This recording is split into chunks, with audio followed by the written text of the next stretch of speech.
My name is Mac, and I play in the stands cowboy, and not a lot of people know that.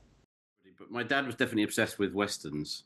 So when I was definitely raised on westerns and all the usual stuff that was on telly, the Bonanza, John Wayne, all of that stuff. So I had a little cowboy suit. There was a yellow waistcoat.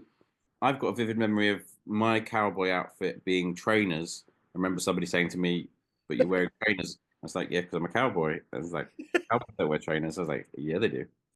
My brother Dave is a model. Well, he was the model. He's not a model now.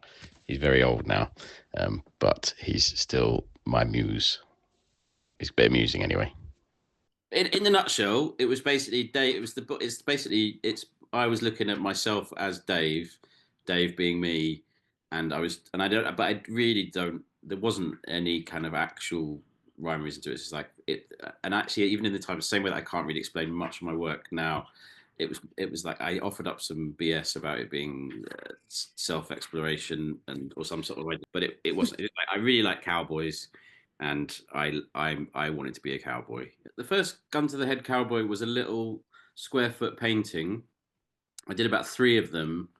So Johnny Vegas has got one of the originals. He has actually got the originals. Like the first one I made, it was a blanked out face, but basically it was the same.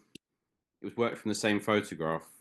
Dave with the gun to his head, and yeah, it did work with the gun to. And also like the gun to your head thing. You know, like the blazing saddles. But there's a scene where he basically holds a gun to his head, and definitely seen this beforehand. But like he's holding himself hostage, so it's like it's ridiculous. And I think that was definitely going through. That was a thing that was.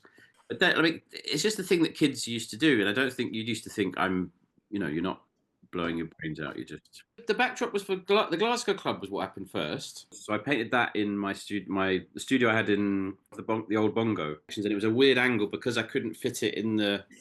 I fit it in the roof, so it's like slightly foreshortened because I had to paint everything at an angle and didn't factor that in. So he had a kind of squashed head and he had quite a sticky up nose. He looked quite menacing, the Glasgow cowboy. Out of the three that I've recently done, I'm kind of most pleased with the Glasgow. It's got a little nod to the gun with the badge. The Newcastle backdrop has got a Sid sexist with a gun to his head badge. I think that the Edinburgh one was a little bit rushed. And that was one thing that I have a slight regret in. It was just Eva's like, we need it tomorrow. Can you just get it up here because it had to be done for I think it was the start of the festival. Various people have had it tattooed now as well. Billy Kirkwood, I think, got a tattoo, didn't he? There was a woman who I think she'd met her husband there, and then they'd gone back for a date there, and now she's got a tattoo on her arm of the, Oh. which is fine.